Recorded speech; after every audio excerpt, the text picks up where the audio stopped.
So this video is brought to you by one of our Patreon members. So thank you to our Patreon members for supporting this channel and for coming up with video ideas. It helps us every week, quite frankly, to fill up the content. Grim today.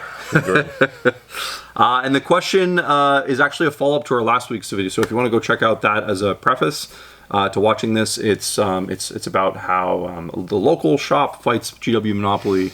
Obviously a clickbaity title, but it's more about how a shop can bring in new games in this kind of climate and economy and everything that's going on when the big boys are so dominant and they require so much of your money and attention, right? So this particular patron doesn't feel like we particularly answered why we were bringing in Konflikt 47. There's more just that we kind of talked about we are as a result of all the reasons. So it's the question we're going to try to answer in this video is why would a local store bring in Konflikt 47, a game, that specific game? Let's just talk about this game specifically. And I think that it will show, by talking about it, it will show maybe like the qualities or the things you kind of look for in a game. I mean, I would do a couple things. If you haven't already, we have a sister channel, the Lords of War Hobby channel, and we unboxed their new starter box. I think that'll answer some of your questions, at least on the quality side. Just, a couple things. I think the main thing is despite the Games Workshop hegemony, it is a bit of you're the hobby store. So in a local area, and people will kind of like, the internet has changed things a bit, but people are going to look at and nibble and be interested in things that you shelf. Yes. So if you don't bring it in, it's like if you don't ask, you don't get, or whatever you want to call it. Right. It's not gonna. There's no chance. So sometimes you do have to take some risk in that regard. Now we were pretty either sure or had some concrete asks for it. So it wasn't like we started from zero, and that's always a thing anyway. We always gauge this. Even if sometimes we get excited and then we gauge and then no one's excited, so we don't. Sometimes it's the other way around. Yeah. So other reasons, so the main things, in terms of like what the product is, look, it's like they're redoing it, if I recall. It's not a new IP. It's like so it is an older product. I would say it's not old, but they had it before. So this is a new edition. It's like is a second ed? Is that, okay. Kind of like a second edition. Yeah. So they did the thing where they invested heavily into it, and it's like brand new plastic kits. They're most, for that company, it's their best kits they've ever made. Looks like it for sure. From that regard, we're talking in a tier list of wargaming plastic kits. I would put it in the kind of atomic mass realm, like modern atomic mass. Like it's just below GW. It's like very close, sometimes on par. So they're a joy to build. They look great on the table. And paint up nice. So like from that perspective, so the people that are buying it are like, okay, great. Price point is pretty solid. It's kind of like not where it should be. It's like not egregious. It's not also like dirt cheap. It's like right. And I think the what is that? I mean, army boxes are like $200. Yeah, they're like $220, and you get roughly 1,000 points, and the game is like 1,500. So it's like to play a full game, like it's going to be on the cheaper side, relatively low. Yeah, other and then yeah. What's the starter box? It's like 100 or something like that. Like it's pretty. I can't remember. 150. 150. Yeah. Yeah. And it's loaded. It's like oh my god, so that box is packed. Yeah. So we liked what we saw from like what the models are like. We know the game is solid. It's built on their like bolt action platform, which has like a long history of being like beloved and played with a lot of people. We know it's a fun game. The third one, which is like from a store owner perspective, is actually like one of the biggest deals. Is how easy it has been to deal with them as a company. So right. So they we were basically solicited, right? We were fully transparent. Like we didn't seek them out. They busted their butts to get our business. Like I don't want to say relentless because it has negative connotations, but they were, I respect that. They're like, I want you guys to keep my product. And there's a bit of that, and the only way that works is if the product is also good. If the product is rubbish and they're just badgering you, then that's just like you're just stop or whatever. But in this case, it was like, okay, you guys are really confident in your thing here. Yeah. And And the first couple orders here have been pretty seamless. Like the from placement to receiving, the way it's been packed and all of that has been great.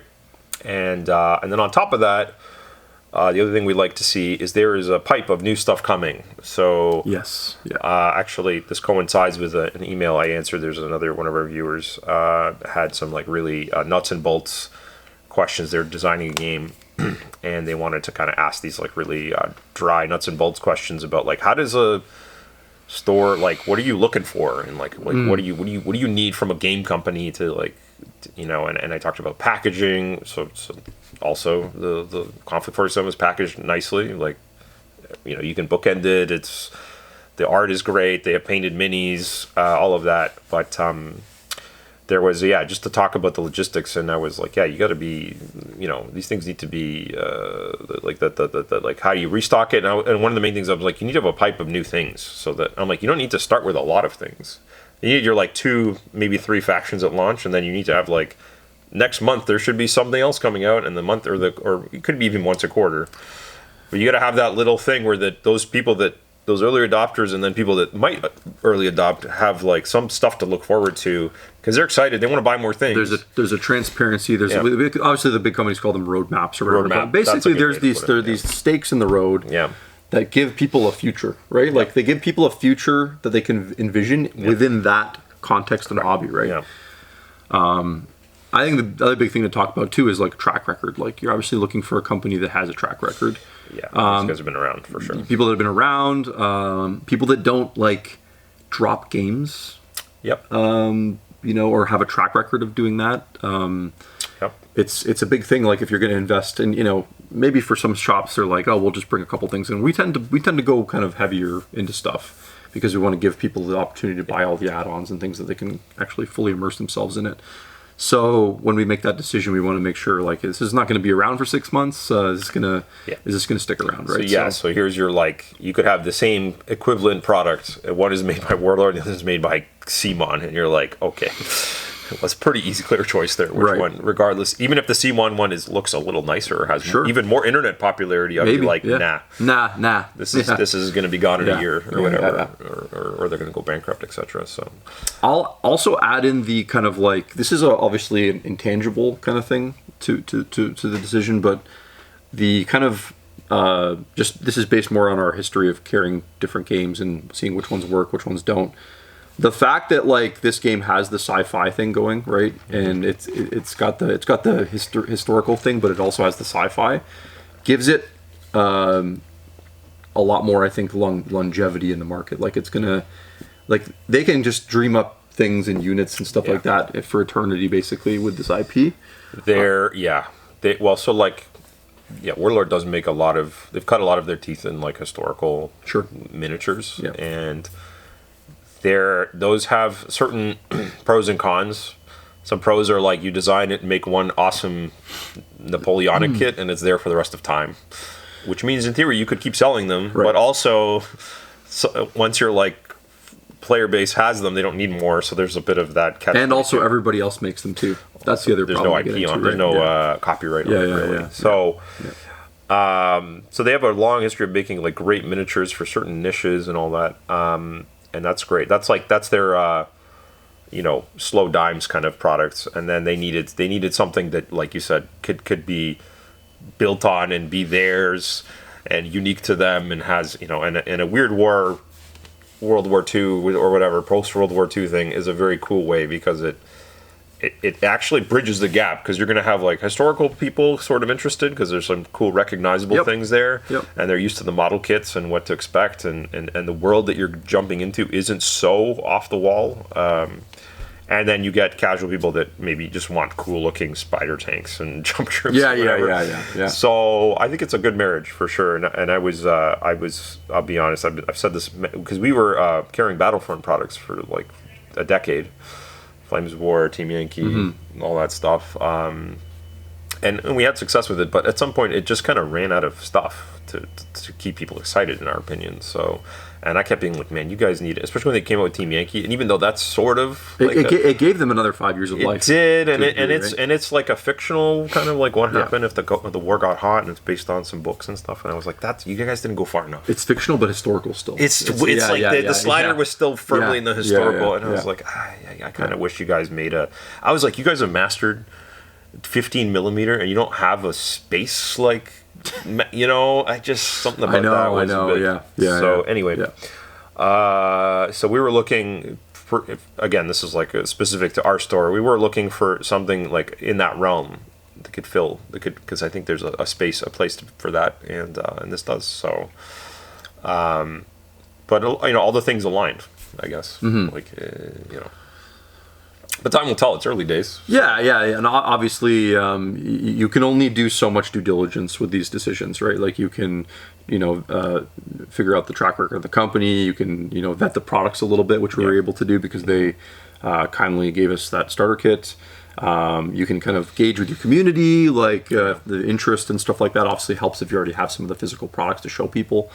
You can take a look at their, plans, their social media, like how, because I feel like the market is so much different now. I'm not to say that like hobby stores are still not very big drivers of the things that sell in their store, but it's not to the same extent and level that it used to be. It used to be like 15 years ago, ish, maybe even 10 years ago, but I'll go back 15 years and say like the biggest driver people got from their hobbies was where they shop, basically. Like the cues, basically. Like what should I be interested in? What should I buy? What are the things? It's all online now. People's marketing, like who's driving the conversation online, and what influencers are painting what miniatures. And so I would also look at that stuff. I look at like if I go on YouTube, is there anybody doing this? Is there anybody like showing this off? Is the company taking an active role in promoting their own product, right? These are all important things you need to see. Like the fact that Warlord has an influencer program, for example, and they actually do try to promote their game in the way that I think is probably the most people would agree is kind of the way people consume things now. Sure. Shows that they at least understand. That's how things go. This is all very difficult in general. Like, you could have everything. It's the whole classic line, right? Like, you did everything right and you still lost or whatever. Well, and that goes back to our original Bolt, when we did on Bolt Action, why we originally said no to them. Is because they checked all these boxes off, but the final decision was a no because it was just a timing thing, and we don't want to bring Bolt into action right now. Like, we're just not sure about that now, right? And it had a lot to do with, like, specifically the context of our store, just having liquidated a historical product. Not feeling particularly keen to replace it with like a similar one, right? I think here it's different enough that I'm like, okay. And it's also nice to, like, because it's all new stuff. There's not this, like, I know that the local market doesn't have it already, or there's like I'm not competing with as many stores on this thing. Like, there's like important monetary related reasons there that make sense. And the feedback's been good. Yeah, we have a little group of people that are like buying in. They're excited for the next. There's like Soviets and Japanese and Brits, or like more stuff coming out. They've already pre-bought those. So yeah, it's good, and they're relatively, I would say in general, low risk to begin with. So we'll see. We'll have to do the follow-up video next November to really say where it's at and how's it going. But we generally give things like a very generous shake here. It's not like, I still have Shatterpoint on the shelf, for God's sakes. So. Jay has to work in a Shatterpoint disc each week or whatever, just to get through the week or whatever. I sold a couple kits this week. Yeah, no, I'm sure. Good. Yeah. Can you sell more? I hope so. That was the one. Actually, that was a product that I did not think would do as poorly as it's done. Yeah. Well, there's an example of, if you're a brand new store, you could easily fall into that trap, because you could be like, oh, this product looks great, the miniatures are fantastic. Miniatures are so good. The game is fun, despite what people say. I think the game, they've kind of fixed the game with like the new decks and stuff like that. I think it's got replayability and all that stuff. the product, there's nothing wrong with. It's everything else, right? This is where like you have to do your research. Or like the track record that unfortunately Atomic Mass Games has inherited from Fantasy Flight Games is that they don't stick with products. They don't stick with games. It was also like the third Star Wars miniature game in 10 years, right? So a lot of that hype kind of dies down over time, and there's just like a lot of like things you have to like learn about, right? But with that being said, I feel like there's almost no buzz coming from the online space on Shatterpoint. With that being said, if you really wanted to in your own shop and you were an advocate and you played it a bunch yourself, you probably could do fine with it. Yeah. This is one you'd have to put like significant. You're not getting any free sales from like the company driving. You have to be like just the biggest stand, and just every guy while you like, yo, come play some Shatterpoint with me right now. But then of course I would have to intervene in your business and ask you the serious question of like, why are you doing with Shatterpoint? Right. Why are you spending your time on a game where you can make $140 once off somebody? Yeah. Why are you just running a kill team thing instead? or a 40K league, or just a 40K league? You know, slow grow. So, either way. Yeah. So hopefully that shines some light onto our kind of like decision making process. Like I said, you can go back and watch the video from last week. You can go back and watch the We Said No to Warlord Games video. And I think talking about some of the similar things, these decisions are constantly changing, right? Like one week we feel this way, the next week we feel this way. People are like, Warlord just deposited money into your account, or it's quite the opposite. But that's literally the opposite of what happened. I mean, they can. That'd be great. Yeah. I mean, really, the reality is we have heavy bags now, so we have to be positive. Imagine being like a big grocery chain where companies paid you to put stuff on the shelf. Oh my God. What a world that would be. That's true. Holy cow, can you imagine? That would be nice. Whew. Yeah. Games Workshop, if you're listening. GW would be like, hey guys, we got a big check for you this week because we're releasing all these things and we're going to send them to you. And then if you sell them, you get to make money again off of it. That would be great. Oh my gosh. Anyway. Thank you guys for watching. Like I said in the beginning of the video, please go check out our Patreon. That's the place where you can ask us those questions and ask for video ideas. And thanks again for submitting that idea.